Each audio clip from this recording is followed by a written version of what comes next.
예수님께서 이 땅에 오셔가지고 수없는 많은 사역들을 감당하시고 많은 일들을 행하셨습니다. 예수님께서 이 땅에 오신 목적이 도대체 무엇이었을까라고 했을 때, 예수님이 이 땅에 오신 목적은 백성들을 구원하시기 위함이라고, 자기 백성들을 구원하시기 위함이라고 그렇게 이야기하죠. 또한 자기 백성들을 죄에서 구원할 자다, 이런 이야기들을 통해 가지고 이 땅에 오신 목적에 대해서 충분하게 많은 말씀들을 나눴습니다. 그런데 오늘 예수님께서 하시고자 하는 이 땅에 오셔가지고 하시고자 하는 그 열망, 예수님 이 땅에 오셔가지고 많은 사람들과 더불어 함께하고 또 그들과 더불어 역사하고 그들의 삶을 지켜주고 보존하는 데 있어서 도대체 어떤 마음을 가지고 이런 일들을 행하셨을까 라고 했더니, 오늘 우리가 읽었던 본문의 말씀의 36절에 보니까 무리를 보시고 불쌍히 여기시니 이는 그들이 뭐 없는 양과 같이, 목자 없는 양과 같이 고생하며 기진함이라. 우리 예수님이 땅에 오셔가지고 당신의 백성들을 봤는데 당신의 백성들이 한결같은 모습이라는 거예요. 목자를 잃은 양과 같다. 이걸 조금 우리가 우리나라에는 양을 기르거나 그러지 않으니까 조금 더 알아먹기 쉽게 설명하면 애비 없는 자식 같더라, 이런 뜻이죠. 부모가 없이 홀로 고생하고 고통 중에 있는 그런 자녀들처럼 버려진 고아와 같이 무엇을 해야 될지 모르고 어떻게 살아야 될지 모르는 그 백성들. 저번에도 제가 말씀을 드리기를 천국 백성과 지옥 백성이라고 하는 그 개념 속에는 통치의 개념으로 이해하면 쉽다고 그랬죠. 통치의 개념으로 이해하면 하나님께서는 인격적이시고 악한 영 어둠의 권세 마귀는 비인격적이다, 그렇게 표현을 했어요. 비인격적인 것은 강탈이라고 그랬죠. 강탈은 빼앗는 것을 말합니다. 내 삶의 인생을 송두리째 빼앗아버리고 내 삶의 모든 인격적인 생각의 모든 기준을 빼앗아버리는 것을 말한다라고 그렇게 표현을 했어요. 그렇게 보았을 때 지금 예수님이 보는 이 시대의 사람들, 그때 당시 그 예수님 주변에 있던 모든 사람들의 모습을 보니까 불쌍하다는 거예요. 또 목자를 잃은 양과 같이 고생하고 그들의 삶이 기진했다는 거예요. 지쳐 있다는 거예요. 힘들어져 있다는 거예요. 그리고 또한 그들을 바라보면서 안타까운 심정으로 예수님은 끊임없이 일들을 하고 활동을 하셨는데, 오늘 우리가 읽지는 않았지만 누가복음에서는 추수할 일꾼을 보내달라고 하는 그 말씀 이전에 어떤 일들이 있었냐면 70인의 제자를 세워가지고 2명씩 짝지어가지고 복음을 전도하게끔 했어요. 70명의 제자들을 불러서 2명씩 짝지어서 각 마을마다 각 고을들마다 들어가라, 그것의 복음을 전파하라. 그리고 너희들이 복음을 전파할 때 누구든지 너희 복음을 듣고 받아들이면 그에게 들어가 머물러라. 그리고 그 복음을 전파하고 하나님 나라가 도래했음을 알려라. 그리고 마지막 이 시대 속에 정말 추수할 것들은 정말 많은데 추수할 일꾼들이 부족하기 때문에 그러한 추수할 일꾼들을 보내달라고 기도해라 라고 하는 부분들로 연결이 됩니다. 그래서 예수 그리스도가 이 땅에 오셔가지고 수없는 많은 기적과 이적들을 베푸셨는데 그 베푸셨던 그 중요한 그를 예수 그리스도로 움직이게 만들고 예수 그리스도가 힘을 내게 만들며 라고 했었던 것은 보내신 이가 일하니까 아직도 일하고 보내신 이가 명령했기 때문에 일하시는 거죠. 단순히 그렇게만 하셨다라고 하면 어떻게 보면 수동적인 모습이었을 거예요. 그런데 예수님의 그 중심 속에는 뭐가 보였냐면 고생하고 기진하고 있는, 지쳐있는 당신의 백성들이 보였고, 목자를 잃어버리고 고통 중에 헤매이고 있는, 자기 인생을 무엇을 위해 살아가야 될지, 어떠한 삶을 살아야 될지라고 하는 그런 개념 자체를 다 망각해버린, 그러다 보니까 내가 좋아하는 것, 내가 하고 싶은 일들로 가득 채워지고 그것이 좋은 일인 줄로 착각했는데 막상 주님 앞에 서는 그날이 다가오게 되면 어떻게 되죠? 악하고 무익한 종이라고 하는, 네가 하고 싶은 것, 네가 원하는 일들을 했지 하나님께서 원하시는 삶, 하나님께서 원하시는 뜻대로 살지는 않았지 않느냐라고 하는 결론을 받게 되겠죠. 그래서 예수님은 이 땅에 오셔가지고 우리들을 구원하시기를 원하시는데 죄를 통해서 오는 이 사망에 덫에서 구원하시기를 원하셨고, 또한 저주와 형벌이라고 하는 이 상황에서 우리를 구원하시기를 원하셨어요. 그리고 또한 질병으로부터 구원이고 귀신으로부터 구원인데, 이러한 죄와 사망과 저주와 형벌과 질병과 악한 영 어둠의 권세라고 하는 이것은 말 그대로 통치의 개념에서 이해하면 훨씬 쉽습니다. 악한 영 어둠의 권세가 통치를 하니까 그들 가운데서 죄의 유혹을 받게 되고, 또한 악한 영 어둠의 권세가 역사하니까 저주와 형벌에서 벗어날 수가 없었으며, 또한 질병과 귀신으로부터서 내 삶의 연장 속에 하나님의 영광이라고 하는, 하나님의 뜻이라고 하는 이런 개념이 전혀 이루어질 수도 없는 상황이 되어버려요. 그리고 내 삶의 모든 부분 속에 하나님께서 역사해 주시는 그 은혜 가운데 삶을 전혀 모르기 때문에 내가 사는 것이 사는 것이고 내가 원하는 뜻대로 사는 것이라고 하는 그런 개념 안에서 인생을 살게 되죠. 그래서 우리가 한번 생각해 볼 필요가 있는데, 예수님이 왜 진리신가? 여러분, 예수님이 나는 곧 길이요 진리요 생명이니 그러죠. 그런데 예수님이 왜 진리신가? 궁금하지 않았어요? 왜 진리지? 예수님은 예수님이시지 왜 진리가 되지? 이런 생각 안 해보셨어요?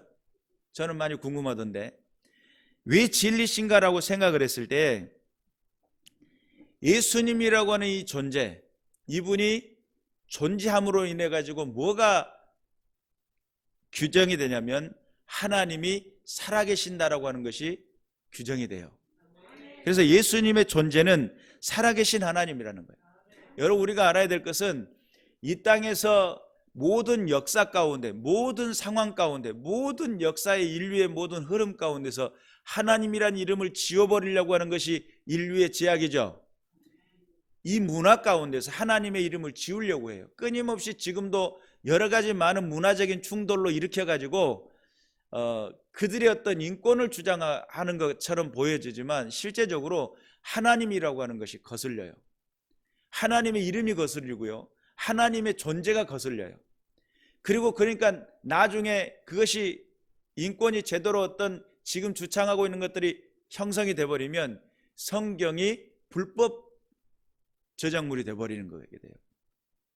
왜냐하면 유일하게 성경에서 반대하고 있기 때문에.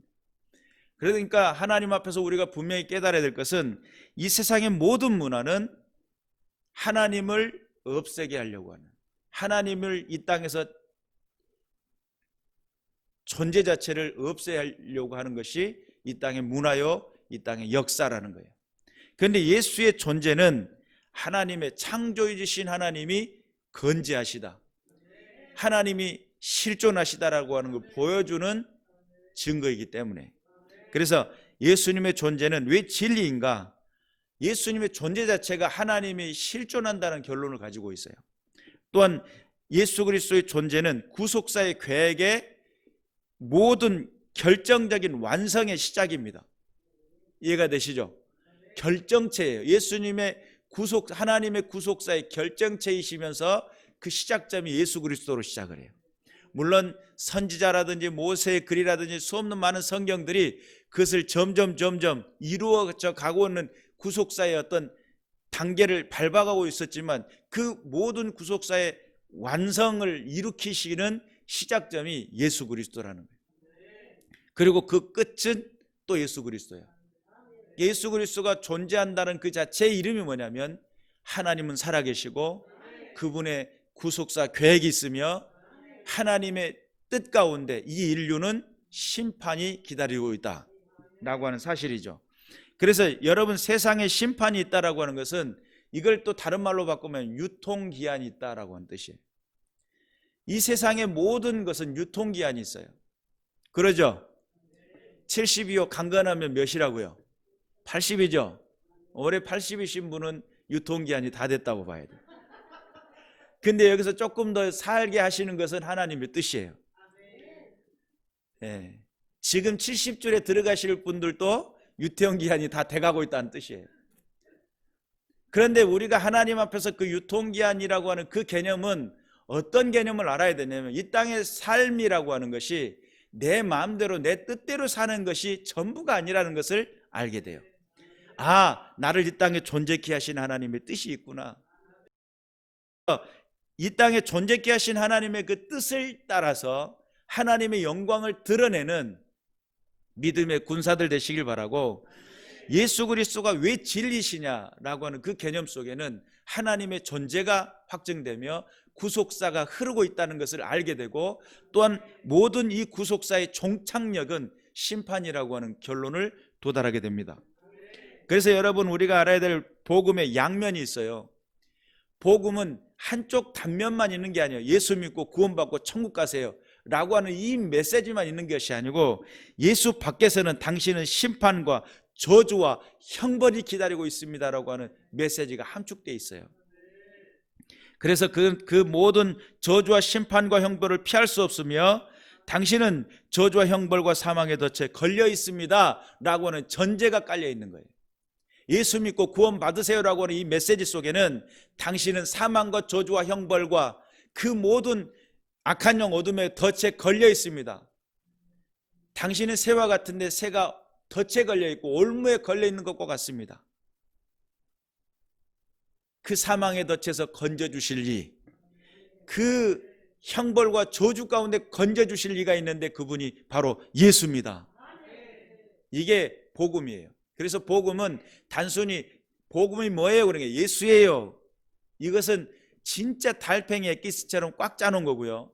이것을 풀어 헤쳐놓고 보니까 그렇구나, 복음이라고 하는 개념이 내가 삶이 저주 아래 있었고 형벌 아래 있었으며, 내가 영원한 하나님 앞에서의 사망에서 벗어날 수 없었던 그런 나에게 예수는 생명의 길이 되시고 예수는 진리가 되셨으며 하나님 살아계심을 확증케 하시는 분이시구나 라고 하는 결론에 도달하겠죠.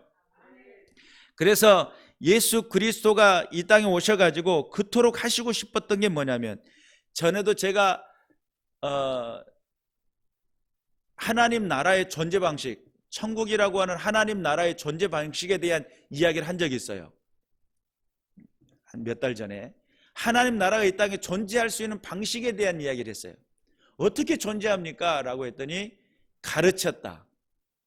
그리고 또한 전파하셨다.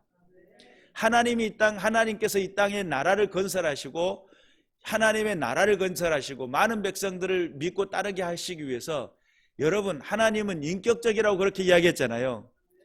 만약에 하나님께서 비인격적인 어떤 우리의 어떤 인간적인 어떤 그런 것을 다 무시하고 하나님 뜻대로 주관하셨다고 한다면 가르칠 필요가 없어요. 그렇죠? 가르칠 필요가 없어요. 왜죠? 돌들을 들어 하나님 아브라함의 자손이 되게 하면 그들이 외치게 만들 수 있는 분이 하나님이세요. 성경을 통해서 보면. 그러면 저와 여러분이 하나님 뜻대로 안 살겠습니다, 흥, 찌뿡 이러고 있으면 하나님께서 오냐 알았다, 너는 제외. 하나님 뜻대로 살겠습니다, 그런데 너는 내가 볼 때 볼품이 없어, 너는 제외. 그리고 하나님께서 정갈하게 해가지고 자기 뜻대로 나라를 세우려고 하고 하나님 백성을 삼으려고 했다면 세상의 그 모든 말씀으로 천지를 창조하시는 분이신데, 그런데 하나님이 인격적이라는 거예요. 그렇기 때문에 진짜 무지몽매하고 무지랭이 같은 나에게 하나님이 다가오셔가지고 가르쳐 주시기 시작합니다. 너의 출생의 비밀이 있단다. 네가 어디를 향해 나가야 될지 내가 알려주겠더라. 이런 여러 가지 많은 상황들을 통해 가지고 하나님 우리에게 다가오셔가지고 대화를 요청하셔요. 그런데 우리의 귀는 닫아버리죠. 우리의 심정은 막혀있죠. 오늘도 기도 가운데 그런 말씀 하시더라고요. 내 손이 짧아서 너를 구원치 못함이 아니요 내 귀가 둔해진 것이 아니라는 거예요. 우리 사이에 죄악이 하나님과 나 사이의 관계를 단절시켜 하게 하였고 하나님의 뜻을 정확히 알지 못하게 만들었다는 거예요. 우리가 분명히 깨달아야 될 것은 하나님의 은혜가 우리를 살게 하셨을 뿐만 아니라 하나님의 도우심을 따라 하나님의 백성이 되게 하셨다. 그래서 우리가 분명히 깨달아야 될 것은 하나님께서는 이 세상의 모든 것을 다 관장하셨을 뿐만 아니라 모든 것을 창조하시고 모든 것을 완성시키셨지만 정말 인간들도 그러잖아요. 사람들 관계 속에서도 만나면 유쾌한 사람이 있지만 만나면 짜증이 나는 사람이 있잖아요. 화가 나고. 그럼 그런 사람들을 보면 다시는 안 만나야지 이런 생각을 하게 되잖아요. 그럼 여러분 생각을 해보세요. 사람도 사람 가운데 그런 생각들을 하는 사람들이 있는데 하나님은 어떻게 했어요? 여러분들을 보면서 다 너를 보니까 유쾌하다. 다 너를 보니까 진짜 기분이 좋다. 이럴 사람들이 있겠느냐 이 말이에요. 나는 그런 사람이냐 이 말이에요. 그런데 하나님은 내가 죄를 범했을지라도 내가 하나님의 뜻을 거스렸을지라도 하나님은 내게 다가오셔가지고 가르쳐 주시기를 원하시고 네가 목자가 없어서 그러는 거야. 네가 정확히 알지 못해서 그러는 거야. 네가 가야 할 길을 정확히 알지 못하고 있으며 네가 지금 이 땅에 수고하고 무거운 짐을 지고 있는데 그 수고하고 그 무거운 짐이라는 것 자체가 너를 살려내는 것이 아니고 너를 기진하게 만들고 너를 지치게 만드는구나. 내가 너의 도움이 되기를 원하고 내가 너의 인생 속에 함께하기를 원하는데 너는 아직도 헤매기고 있고 너는 아직도 나아가야 할 길을 알지 못하고 있으며 고통 중에 있구나. 내가 너를 도와주기를 원하는데 야 너희들은 깨어서 기도해라. 마지막 때가 되면 될수록 목자를 잃은 양과 같이 흩어져 기진하는 백성들이 많을 것이고 고생 중에 고통 중에 눈물을 흘릴 백성들이 많을 것인데 그들을 향해서 함께 가자. 하나님 나라의 그 은혜 가운데 함께 가자라고 외치는 백성들, 추수할 수 있는 일꾼들, 여러분들 추수할 일꾼들을 불렀는데 추수할 일꾼들은 이제 보리를 이게 논에 있는 나락을 벤다고 가정을 해봅시다. 지금은 이제 노타리 기계가 들어가 가지고 딱 해서 그냥 알곡은 따로 거기서 탈곡까지 다 해버리죠. 옆으로 덩어리째 내놓고 이쪽은 쌀자루는 쌀이 쟁여지고 뭐 이렇게 돼가는데 과거에는 일일이 다 손을 뱄잖아요. 저도 이제 낫질 좀 합니다. 근데 이렇게 낫으로 이렇게 베고 조금씩 해 나가는데 추수할 일꾼들을 불러주라 했더니 손병신, 그럼 낫지를 못하잖아요. 다리병신, 논에 들어갈 수가 없잖아요. 그러면 우리가 알아야 될 것은 추수할 일꾼이라고 하는 개념은 그 일들을 감당할 수 있는 일꾼들을 말해요. 지금 여기서 제가 어떤 논에서 일할 수 있는 사람들의 어떤 육체적인 건강을 이야기했잖아요. 그런데 여기서 추수할 일꾼들은 육체적인 건강의 개념이 아닌 것을 우리는 알아야 돼요. 여기서 말하는 것은 복음을 정확히 이해하고 주님의 마음을 정확히 깨달아서 하나님의 뜻을 나타내고 증명할 만한 입술을 고백을 통해서 하나님 살아계신다니까, 하나님께서 독생자 예수 그리스도를 보내주시고 당신을 사랑하셨다니까, 당신을 구원하기를 원하신다니까 라고 이야기해 줄 수 있는. 그런데 왔는데 육체적인 건강은 충만한데 주님의 마음을 알지 못하고 복음의 개념을 이해하지 못했으며 하나님의 뜻을 정확히 알지 못한 사람이 함께 한다면 여러분 인간성 가지고 하겠죠? 그럼 인간성 가지고 오면 다툼밖에 안 일어납니다. 봉사를 한다고 이렇게 하면 돼요 하고 열심히 봉사를 하는데 그 봉사가 나중에 인간성을 드러내기 때문에 나중에 다툼이 일어나게 돼 있어요. 그런데 주님의 마음을 알고 저들의 목자 없는 양과 같이 기진하고 또한 고생하고 있는 그들의 심정을 이해하고 긍휼의 마음을 가졌던 예수님처럼 하나님 나에게도 긍휼을 베풀어 주셨던 그 마음이 나의 입술을 통해 고백되게 해주세요. 내 삶을 통해 하나님의 나라가 나타나게 도와주세요 라고 고백할 수 있는 추수할 일꾼들, 주님의 마음을 깨달은 백성들, 그는 남녀노소 불문하고 주님의 마음을 깨달은 사람들, 건강하고 힘있고 재력이 있는 그런 사람들, 그런 개념이 아니라 그 중심 속에 하나님의 마음이 깃들어 있고 그 중심 속에 하나님의 나라를 향한 소망이 있으며 하나님의 뜻을 향해 달려나갈 수 있는 믿음의 백성들, 그러한 믿음의 추수할 일꾼들을 보내주소서. 주님의 마음을 헤아려 주님의 뜻을 아는, 주님의 영광을 드러내는, 하나님의 교회를 세우기 위해 노력하는 그런 믿음의 백성들을 보내주소서. 라고 깨어 기도하라는 거예요. 그러니 우리가 여기서 알아야 될 것은 예수님이 어떤 마음으로 다가갔을까, 예수님이 어떤 마음으로 그들을 품으셨을까 라고 했을 때 사람마다 각각 다르잖아요. 성격이 다르고 거기서 사람에게 풍겨나는 냄새가 다르고 사람이 가지고 있는 어떤 이 인성 자체가 다르는 그런 어떤 여러 가지 다름들이 있잖아요. 그럼에도 불구하고 그 예수님은 한 가지로 보셨어요. 불쌍하다. 저들은 하나님을 알지 못하는 불쌍한 백성들이라고 하는 명확한 예수 그리스도의 관점이 있었단 말이에요. 여러분들 만나면 좋은데 그 좋은 사람이 지옥 간다는 생각 해본 적 있어요?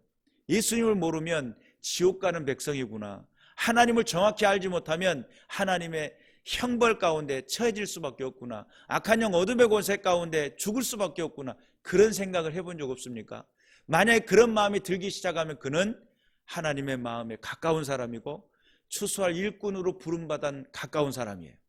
우리가 분명히 깨달아서 마지막 때를 살아갈 때에 하나님 나라를 세워나가고 주님의 교회를 세우기 위해 부름받았다고 한다면 우리 예수님의 마음을 헤아려 그 부르심에 합당한 삶을 살아가는 믿음의 군사들 되시기를 주님의 이름으로 축원합니다. 하나님 살아계시죠? 지금도 역사하시죠? 그래서 예수님이 이 땅에서 주님의 마음을 가르치고 이 땅에서 주님의 마음을 선포하는 하나님의 계획과 그 뜻을 선포해 나갈 수 있는 믿음의 군사들을 부르고 계신다. 2021년도에는 제자가 되어 하나님의 영광을 드러내는 믿음의 군사들 되시기를 주님의 이름으로 축원합니다. 기도하겠습니다.